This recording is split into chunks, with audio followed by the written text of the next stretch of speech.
विक्रम मल्होत्रा का नाम बिजनेस जगत में गूंजता था।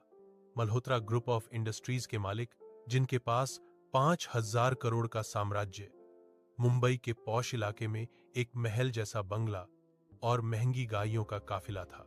बाहर की दुनिया के लिए विक्रम की जिंदगी एक सपना थी, लेकिन अंदर वह एक युद्ध का मैदान था। विक्रम की सुबह अलार्म से नहीं, बल्कि तनाव, स्ट्रेस से होती थी। उसकी मेज पर सुबह की चाय के साथ ब्लड प्रेशर की गोलियां और वकीलों के लीगल नोटिस पहे होते थे।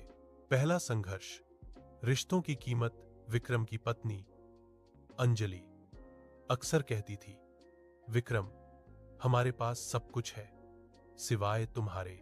विक्रम के पास अपनी बेटी के स्कूल फंक्शन में जाने का वक्त नहीं था। एक दिन जब वह रात के 2 बजे घर लौटा तो उसने देखा कि उसकी बेटी सो चुकी थी। उसके तकिए के पास एक ड्राइंग पई थी। उसमें उसने अपने पापा की तस्वीर बनाई थी, लेकिन चेहरा खाली छोड़ दिया था, क्योंकि उसे याद ही नहीं था कि पापा आखिरी बार कब हंसे थे।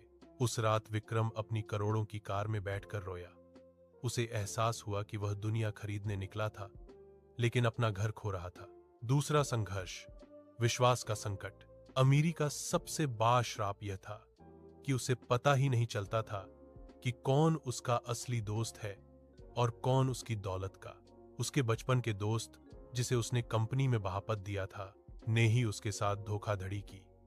जिस दोस्त पर वह आंख बंद करके भरोसा करता था, उसने ही करोड़ों का गबन किया और विक्रम को कोर्ट कचहरी के चक्करों में फंसा दिया।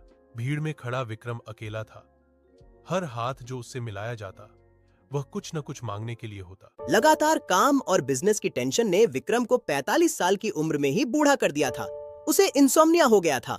बिस्तर लाखों का था, लेकिन उस पर नींद नहीं आती थी। डॉक्टर ने कहा था, मिस्टर मल्होत्रा, आप दौलत कमा रहे हैं, लेकिन अपनी सांसें खर्च कर रहे हैं। एक दिन उसने देखा कि एक मजदूर सूखी रोटी खाते हुए भी अपनी पत्नी से फोन पर बात कर जोर जोर से हंस रहा था। उस दिन विक्रम को समझ आया कि संघर्ष सिर्फ गरीबी से अमीरी तक पहुंचने का नहीं, बल्कि अमीरी में इंसान बने रहने का भी होता है। विक्रम ने बदलाव का फैसला किया। उसने काम कम किया और अपनी बेटी के साथ पार्क जाने लगा। सुकून अब उसके करीब था। याद रखिए, पैसा बिस्तर खरीद सकता है, नींद नहीं। बंगला खरीद सकता है, घर नहीं। असली रईसी अपनों के साथ में होती है।